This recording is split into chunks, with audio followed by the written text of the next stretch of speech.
En matière d'aménagement, les nouveaux élus, arrivés aux responsabilités après les dernières élections municipales, vont devoir résoudre une équation multiple. Un contexte normatif complexe, des contraintes financières accrues, ceci alors que les attentes de la population sont toujours plus grandes. Je dirais qu'il y a une constante, en tout cas très forte, c'est que beaucoup d'élus se sont laissés déposséder de leur pouvoir en matière d'aménagement. Pour moi, qui suis un passionné de l'urbanisme et de l'aménagement, l'élu doit jouer le rôle moteur. Ça n'est pas ni un architecte, ni un AMO que je suis, ni un paysagiste de faire le projet en lieu et place des élus. C'est à l'élu de définir une stratégie urbaine. On est là pour l'aider, lui donner des éléments de scénario, lui donner des éléments financiers, des éléments techniques, oui. Mais le projet doit être bâti autour d'une volonté communale forte. Et ça, pour moi, c'est le cœur du sujet. Tout le reste est annexe. Dans ce contexte, comment se situe l'assistance à maîtrise d'ouvrage? Aider les élus aujourd'hui, c'est vrai que c'est un véritable défi pour nous, c'est une véritable passion. Puis je dirais, dans un premier temps, que ce défi, il consiste pour nous surtout à concilier deux pôles qui peuvent a priori paraître contradictoires. Concilier d'un côté le réalisme financier nécessaire, surtout dans cette période de crise, avec l'ambition architecturale, paysagère, durable qui doit animer les élus. Et le rôle de l'AMO, c'est de tenir les deux pôles et de mettre sous tension ces deux pôles importants pour conduire une politique d'aménagement urbain. Avant d'élaborer leur stratégie communale, les élus doivent impérativement se poser toute une série de questions. Pourquoi doit-on urbaniser? Pour qui? C'est la question des cibles. Combien doit-on construire et dans quel délai? C'est l'adaptation aussi aux équipements communaux de la commune. C'est la question du comment. Est-ce que je construis en collectif? Est-ce que je construis en maison individuelle groupée? Est-ce que je construis en individuel pur ou autre? Autre série de questions importantes. Puis, une dernière question qui semble aller de soi, c'est celle du où.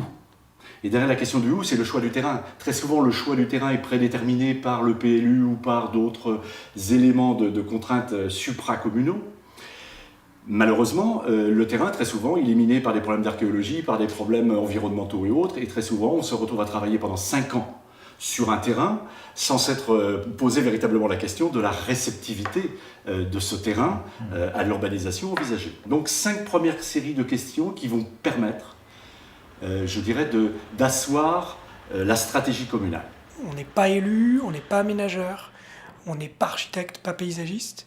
Par contre, on est à l'interface pour faire que l'ensemble de ces métiers puissent agir de concert. Ce qui est passionnant, c'est qu'on n'a jamais la solution au départ, puisqu'elle va dépendre du contexte local, des moyens de la collectivité, de ses envies, de ses ambitions. Et d'autre part, être ce maillon entre le décideur et les usagers qu'on associe dans le cadre de dialogue participatif sur l'élaboration des projets. C'est un réel travail d'équipe, que ce soit les services de l'État, mais surtout l'équipe pluridisciplinaire. Nous travaillons toujours en équipe, on n'est jamais seul. Donc c'est très concret, et à côté de cela, c'est vrai que de par mon profil, j'assure la sécurité juridique de la bonne conduite d'une opération d'aménagement.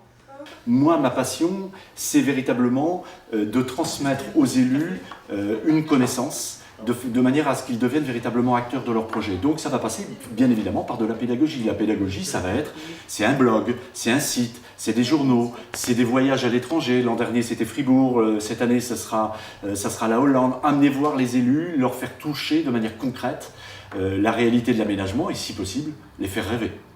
Alors Fribourg, effectivement, ça fait beaucoup réagir. Il y a toujours une première partie d'élus qui disent « Ah, c'est trop différent de nous, c'est pas possible, etc. » Et puis d'autres élus qui ont vraiment été impressionnés, etc. et qui se disent « Bon sang, c'est tellement intéressant qu'on ne peut pas rester indifférent. Il faut que nous, dans notre propre projet, avec ce qu'est notre territoire, ce qu'on est, nous, on imagine s'en imprégner et qu'on invente une autre manière d'aménager l'espace chez nous, parce que ce qu'on voit là est vraiment intéressant et peut nous nourrir. » Un nouveau voyage d'études est en préparation pour septembre.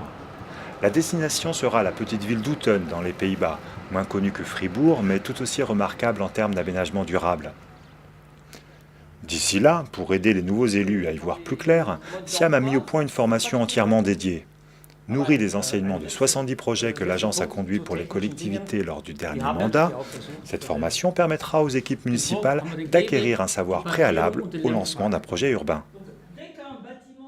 terminé, on a